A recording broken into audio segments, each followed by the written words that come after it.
there. Welcome to the Cloud Security Podcast by Google. Thanks for joining us today. Your hosts here, as ever, are myself, Tim Peacock, the Senior PM for Detection, UEBA, and Risk in Google SecOps, and of course, Anton Chuvakin, a reformed analyst and senior staff in Google Cloud's Office of the CISO. You can find and subscribe to this podcast wherever you get your podcasts, as well as at our website, cloud.withgoogle.com/cloud-security/podcast. If you enjoy our content and want it delivered to you piping hot every Monday, please do hit that subscribe button. Follow the show, argue with us, and the rest of our Cloud Security Podcast listeners on the Google Cloud Security community page. Anton, we have a super fun episode today. We're talking about Dungeons and Dragons, right? Not exactly. And I think for some reason, I am more tweaked by the fact that this episode would probably be one of the first video episodes that we are doing as like not live video. So I'm being I'm self-conscious. I'm glancing at you. I'm checking whether my cringe face is properly cringy and all that stuff. Sounds about right. But it's an episode about training. At least I think of it as more training in D&D. Training versus training for battle versus battle. I feel like this is why so many people prefer to go into battle without first training. I think that's the worst way to go into battle. It's absolutely the worst way to go, and that's what people do in many cases. And also, I think our guest told us there are examples where the generals train, but they do not tell anything to the troops who do not get trained. That sounds cruel. Actually, worse. Yes, that sounds awful. So listeners, if you're wondering what we are possibly talking about with these weird, tortured analogies, maybe without any spoiling, let's turn things over to today's guest.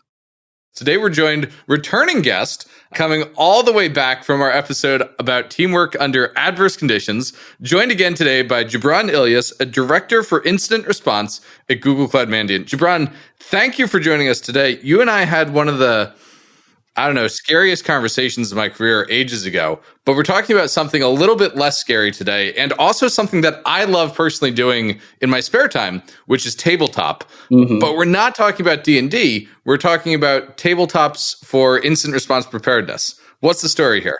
So tabletops for incident response, I mean, if I could sum it up, it's more like that Sun Tzu quote, the more you sweat in peace, the less you'll have to bleed in war.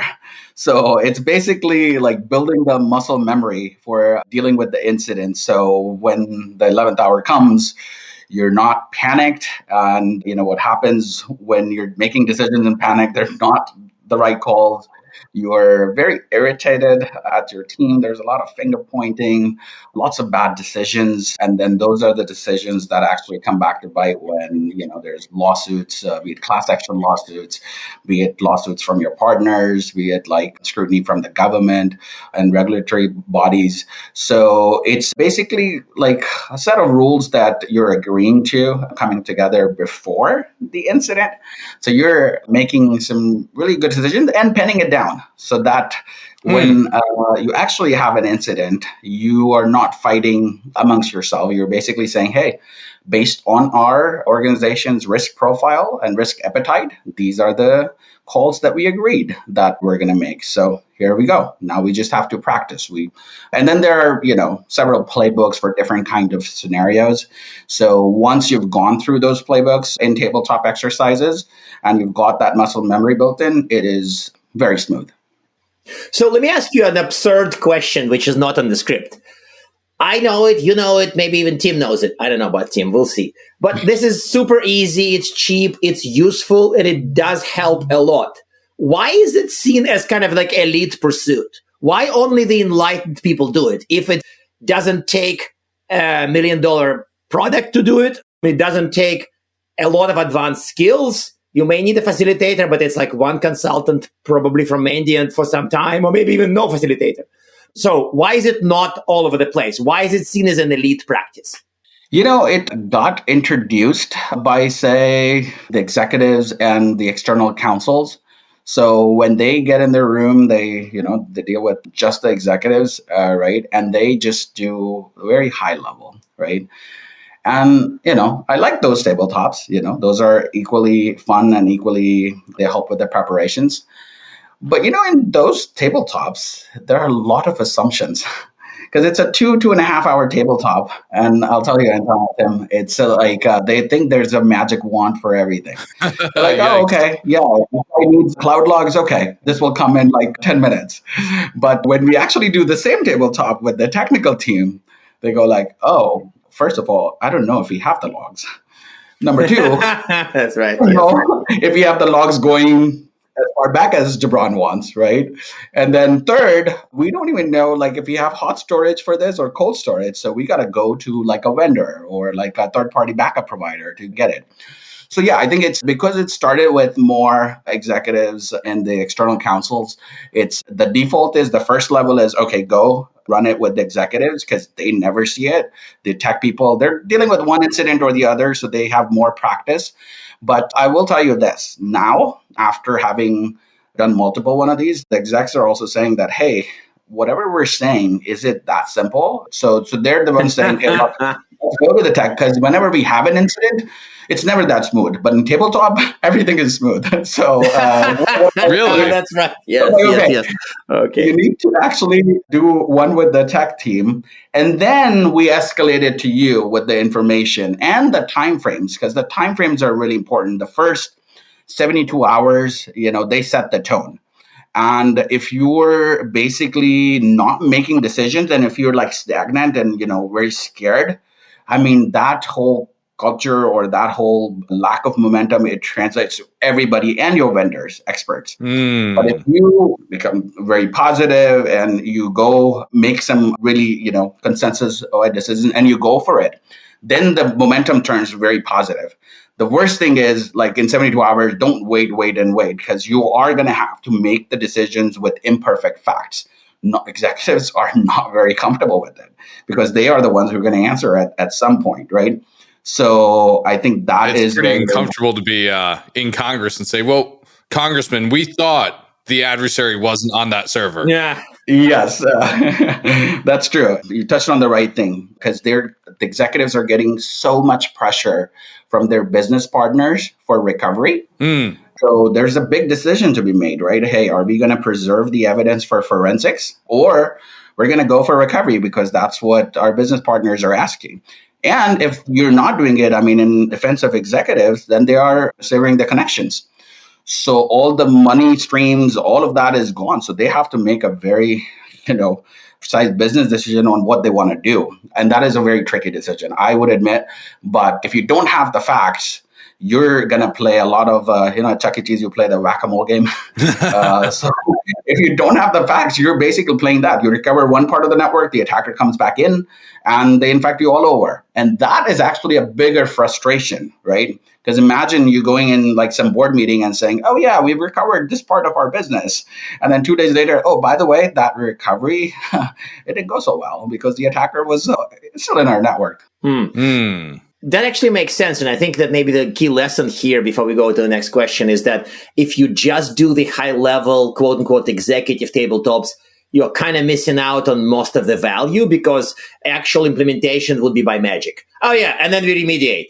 Oh, you mean like 500 systems with 3 people? No. Then we spend a month remediating. That's true. It's the same people who are doing, the IT work, the security work, and then, giving us the data too. So it gets really tricky on, where the cycles that need to be spent. I will tell you this, right? One of my favorites is when I go, people are shoulder surfing me or like, hey, did you find the attacker yet? Did you find the attacker yet? Are we recovered yet? I'm like, hey, man, the TV has kind of spoiled you. This is still day 1 or day 2. And I still don't have access. That's the other thing, right? A lot of people don't think that access is going to be a problem, but third parties needing like God kind of access in the network, it's not easy. They would give you like a VDI, but VDI doesn't give us anything. If we can't pull the data fast, if we don't have direct access to the SIM, to the EDR, we can't do our job. We need access to their data lakes. We need access to the raw data. And they go, yeah, this one is going to take 48 hours. We're like, these are the 48 hours nobody has, So I think when we're doing these tabletop exercises, we basically ask, hey, like if it is hour 0, how quickly can you give Mandiant access to your tech EDR or SIM or cloud? And they go, yeah, that's going to be a problem. We're probably going to have to provision our own corporate laptop for you. And we're going to leave like 5 aside in our data center, and then we'll just ship you that, or when you come on site, we'll give you that. That works very well. So there's one key lesson for anybody who's listening and thinking of preparations. Think about that. Are you going to be able to give all the kind of access with VDIs and like these remote access technology? Probably not. So just set up 5-6 laptops and then disable those accounts, but then all you have to do is enable the accounts. Your permissions are configured right there, and it's tested beforehand that, hey, look, these permissions work for EDR, SIM, and all the other clouds that we have that we need access. People have, 3 clouds now. People are doing AWS, Azure, Sure. GCP. Which reminds me, like, as far as this being a cloud security podcast, do you have a favorite scenario for tabletop that involves cloud security? I've heard people say ransomware, but I'm a little surprised about it because like there's not that much ransomware in the cloud. So what is your favorite cloud tabletop? Before you answer that, I do want to touch on something you said, which is that expectation management with stakeholders looking over your shoulder. Yeah. I have a buddy who's a homicide detective, and he tells me how juries expect all this DNA evidence from TV shows that, usually isn't there. I think that's a really important point for executives who are thinking about a tabletop or participating in one to internalize is there's going to be expectations that just aren't realistic. Yeah, that's very true. Can't agree more. It does take time. Sometimes, think about everybody in the first 2-3 days of the incident, right? They come with that mindset that, hey, I'm going to be the hero. I'm going to stay up 16 hours and, work all the shifts, and I'm going to bring it home. Yeah. But it's really a marathon. It's not a sprint. So, they do 3-4 days like that. And then the 4th day, their decision making is very bad. Then they're pointing fingers. They're not being nice to their folks. So, there's a lot of, we don't talk about the human element of these incidents. There's a lot of human considerations that you have to give. Like if folks who are managing the incident, like all of them, not just tech, but execs and third parties, if you're not giving them the chance to charge their batteries, right, by going to their gym, going to see their kids and spending time with their wives and, whatever charges their battery. If you're not giving them that chance, they're not themselves and they're not actually contributing. They're just, putting in hours. But I think the fun is when everybody owns the problem, right? They own the issue, and then, like I always say, magic happens when everybody has the right ownership of it, because it is so tricky. There's no tabletop that can prepare you for the actual thing. There's just so many variables. But if everybody comes together and they're happy and they are getting their rest, they're getting their nutritions, they're getting enough sleep when they come, their 8 hours are all magic. You want that, right? And people laugh when I say nutrition, and you need to have like food and ice cream and whatnot. But I will tell you this, you probably can relate to, that if I told you, Anton and Tim, I have an on-site next week, they have really good ice cream and they have catered food. I would totally come for the ice cream. Yeah. So I have a better luck convincing people to come on site with me when those things are there. But that means that these tabletops aren't just like a short endeavor. This is kind of like, these are occasionally multi-day efforts? Now with the tech teams involved, day 1 is tech and then day 2 is exec. Okay. So this is the pattern that I'm seeing, that you start with the tech team because, at the beginning, you don't know if it's a real incident or not, right? It gradually becomes the crisis that we see in the incident. So before, it's like some SOC alert and some, as we go investigate, we learn more about where the threat actor has been. And then it becomes an incident that requires, per their incident response plan or playbook, it requires who to contact. So, CISO gets involved, then, CIO gets involved, then legal gets involved, and then they bring in board of directors. So that gradual notifications, that is a good way to go about it. Because, what are people going to know about like a SOC alert, like from exec level, right? They want to know like, hey, is there real damage? Because there's so many alerts. We live in this SOC world, so there are so many alerts. You don't want them in every single event or incident. You want them in the crisis mode. So, yeah. Okay. So all that wonderful insight about recharging people's batteries and bribing people to offsites with ice cream. We do have to answer Anton's question because we are still the cloud security podcast by Google. What are some good cloud tabletop scenarios? Yeah, cloud. It's the one of the most fun subjects for me, right? Because Us too. a lot of people say, yeah, we have this cloud environment on the side, and I think majority of them are hybrid. That is an understanding that's lacking in a lot of Mm. even technical people's mind. Because they say, yeah, we got this, this SaaS service that we're doing in cloud. So, when we do these cloud scenarios, I'll tell you, the compromise assessments that we do and threat hunting that we do, Yeah. very often, like they convert into an IR. But this one, Of course they will. a Of course they cloud will. tabletop actually turned into an incident. It was one of those where the scenario was that an attacker finds like a personal access token on GitHub, right? And then they start using Trufflehog to get more, secrets. Hey, So Trufflehog, that comes from Dylan Airy, friend of the show. Dylan, yeah. We've right. had that guy on the show. That's great. Yeah, that's awesome. It's a great tool. I mean, we see this all the time by good folks and the bad guys. So it's a favorite of both. So while we're talking, right, like personal access token, so the execs kind of went, so you have to have some credentials before you get to Pat, right? I'm like, no, that's on your publicly GitHub, right? Yeah. And they go, oh, wait a minute. Wait a minute. Let me just, text somebody if this could be a thing in our environment. While we're at the tabletop, they're like, hey, I think I'm going to go out and come back. He takes a call. He's like, shut down everything. We're going to go into an incident mode. So this practice thing that you're talking, Jabron, this is going to turn very real. And that's what happened. So very, very interesting stories. Like, I think what people don't understand is that there's just so much exposed sometimes in your cloud environments that you don't know because you're not scanning from inside for those secrets. But that can give a lot of access. Like once you're in Trufflehog after that, you could put a lot of things at risk.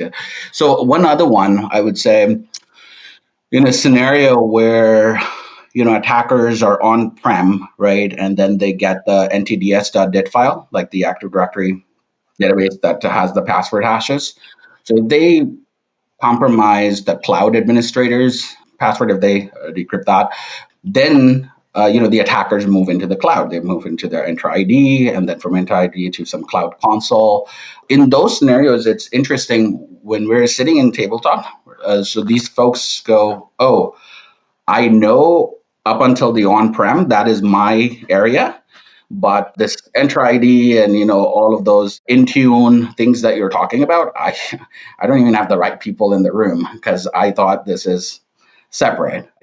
So I think there's some lack of education for a lot of the people who have been doing on-prem. They've hired people to do cloud, but they're not necessarily talking to each other at all times, right? So it's kind of shocking to them that, oh, this could happen. Somebody could come in on-prem and then move to the cloud.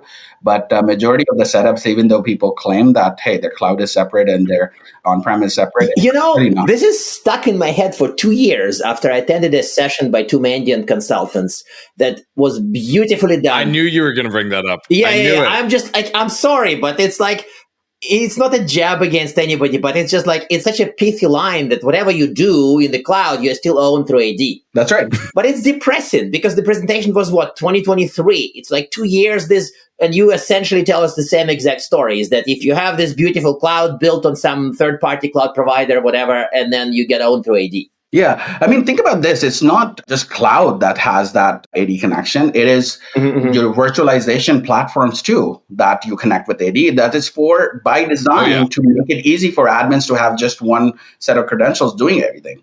So now what we're seeing is, let's say attackers get into the vCenter and the ESXi boxes, and they're not even going to the operating system layer to encrypt the boxes. They're just mounting the VMFS share on the NAS, and they're just encrypting the boxes, like the VMDK files. So you can't even boot from those systems.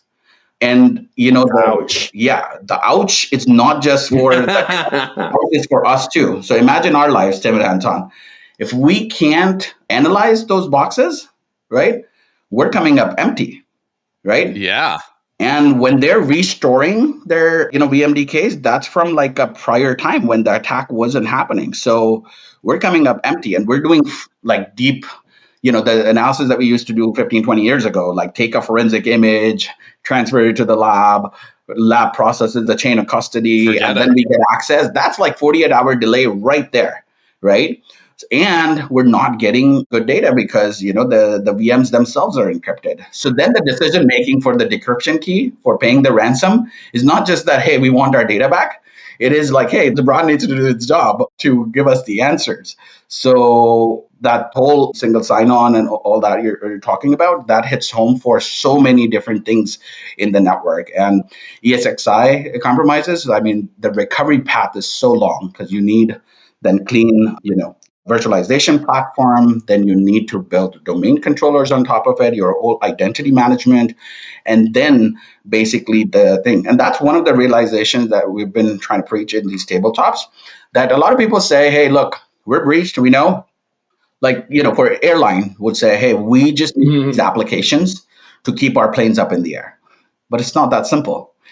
You have so much dependency before these, 30 servers or 30 applications can go online, right? You need to build your identity. You need to build your VPN. And so all of that muscle memory of like, hey, recovery is going to be a long process, and, we need this many parties. There's so many stakeholders these days. People used to think that we just go in as investigators and we do everything. So now just count the number of people that are involved in an incident response, right? So you have your incident response, the investigators, right? That is a sure thing. Then you have containment remediation people. Then you have your threat intelligence people, right? Because they're guiding you, hey, here are some more IOCs, go run this. Or go to this server, they always go to SQL, so go there. Then you have your crisis communications people, right? That, is such a key, because you could have a really good technical response, but if you have a really poor communications, it's a failure, right? And these communications are not just to the public. The communications go to internal stakeholders, your business partners, right? Social media, and then to the government as well. So if you don't have the right communication, folks, it's not a good incident response. Then you have people who have to review the data, like for, extortion scenarios. You can't just trust the attackers, right, that they have your data. So first you need to receive the data, like a proof of life data, and then you run it with your business folks. That is a whole thread that, hey, is it our data, number one?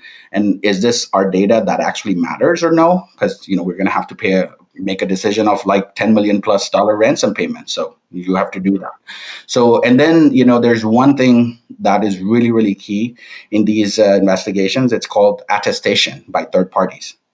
So a lot of people want, they hire Mandiant because Mandiant's logo on the attestation letters, that means a lot. Like if Mandiant says the compromise is contained, then, the business partners will connect back to their network. Without it, unfortunately, the victim's word is not trusted that much, right?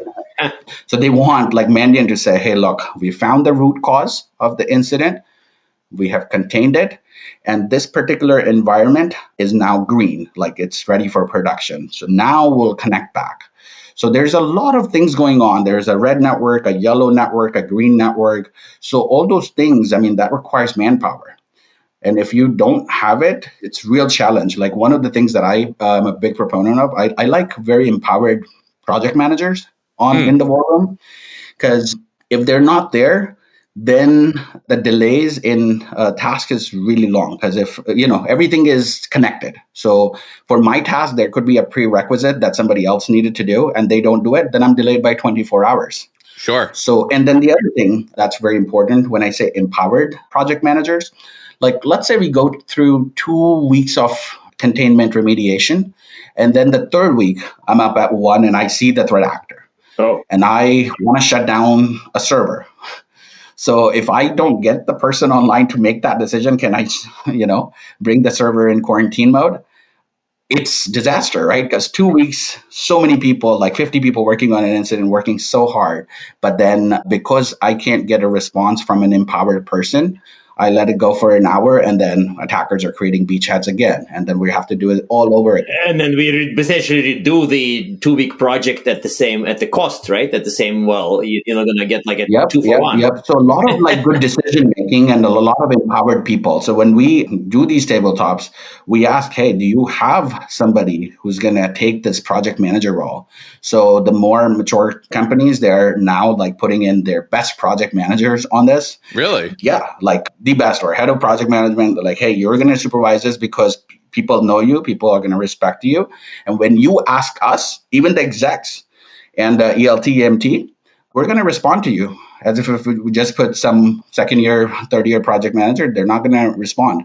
So like we have these spreadsheets that we're tracking that, hey, you must have this done by 7 a.m. or 7 p.m. so that, Mannion can do, what they want to do. Because if you don't, then we're delayed by 24 hours or like 12 hours. And that sort of frustration nobody wants. Right. You always want like a very positive, very healthy environment because, everybody is doing their best. So I think the awareness and those reminders, because, think about this, Anton and Tim, you have like 12 things. You could probably remember 6 or 8, but there are 4 that are probably going to slip. So the project managers, they're like, hey, Jabran, you know that, right? You got to do this. So that really helps. So this has been such an amazing deep dive on tabletops and psychology during these events and what actually goes into incident response. Yeah. I hate to do it, and I can't believe it's already time to do this. I have to ask our traditional closing questions. Sure. 1, do you have one tip to help people get better at tabletopping or even get started with it? And then 2, do you have recommended reading for people? And that could be anything from like the D&D Dungeon Master's Guide to, just not Anton's blog. Yeah.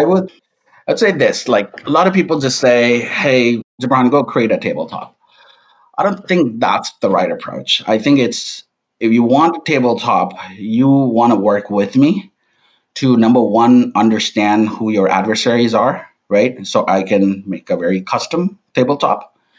And then not just that, I want to work with your tech people to create a scenario where, like, if we're mentioning, your Oracle servers, I want to make sure you have Oracle, otherwise it doesn't hit home. So the more you customize the scenario, like I'll give you an example, like if there's a threat from PLA, China, right?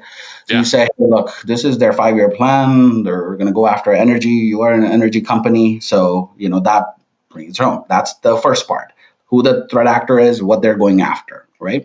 Mm-hmm. But then also, like, hey, you have this virtualization environment on like vCenter ESXi, so the scenario will have the server names, the IP addresses, and everything. So the tech, when they actually see it, their eyes pop up. Then, So in that sense, every scenario is custom, right? Every scenario is then custom, essentially. Yeah, not every scenario is custom. They print from the internet.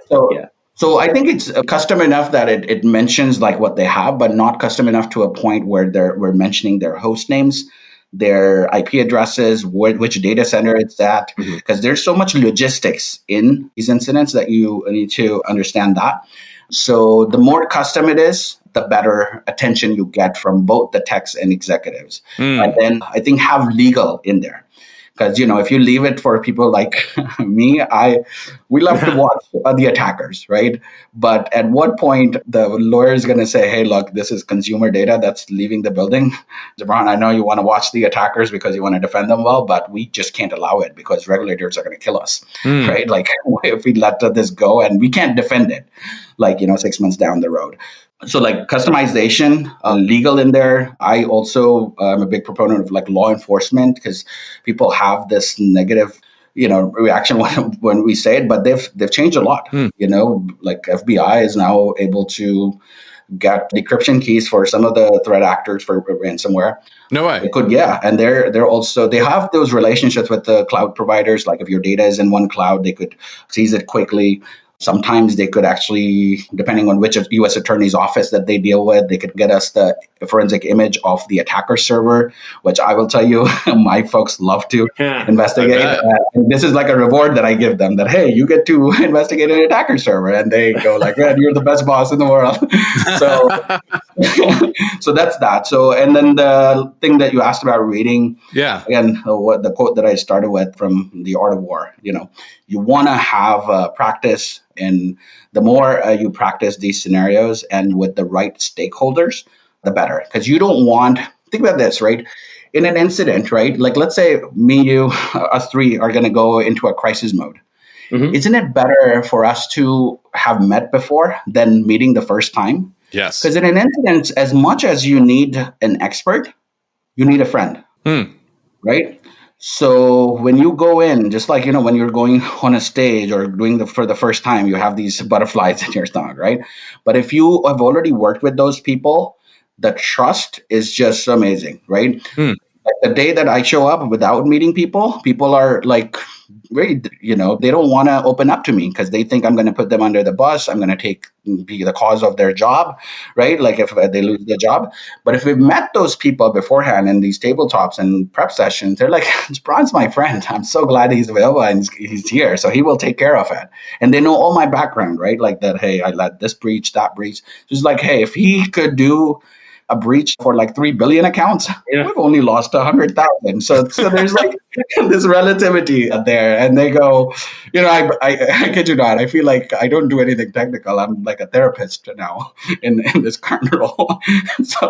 But that sort of comfort, you need to get the human aspects right first. And then you go into the tech. If you don't have that right, there's a lot of chaos, and nobody likes to work in chaos, right? And then later on, people just leave. So imagine you having people for 15 years, and because you didn't treat them right, they will remember that, when they have a next, opportunity on LinkedIn or somebody need them. They'll be like, you know what, this guy was not nice to me in the breach. He didn't care about my child's soccer game and didn't care about my wife's birthday. So now that I have an opportunity, I'm going to go. And that's a bigger cost, right? Incident is going to come and go, but the lingering cost is something that you want to be very considerate about. Well, Gibran, I can't thank you enough for your time and expertise and such thoughtful answers. It's a pleasure to have you back on the show. And listeners, thanks for joining us today. Thank you so much. Happy to be here. And now we are at time. Thank you very much for listening and, of course, for subscribing. Please subscribe so you can get new episodes piping hot. And if you love our content, please drop us a review on your platform of choice. You can find this podcast on YouTube, Apple Podcasts, Spotify, or wherever you get your podcasts. Also, you can find us on our website, cloud.withgoogle.com/cloudsecurity/podcasts. You can argue with us on the Google Cloud Security Community site, googlecloudcommunity.com. You can follow us on x.com/CloudSecPodcast. Tweet at us, email us, argue with us. And if we like or hate what we hear, we can invite you to the next episode. See you on the next episode of the Cloud Security Podcast by Google.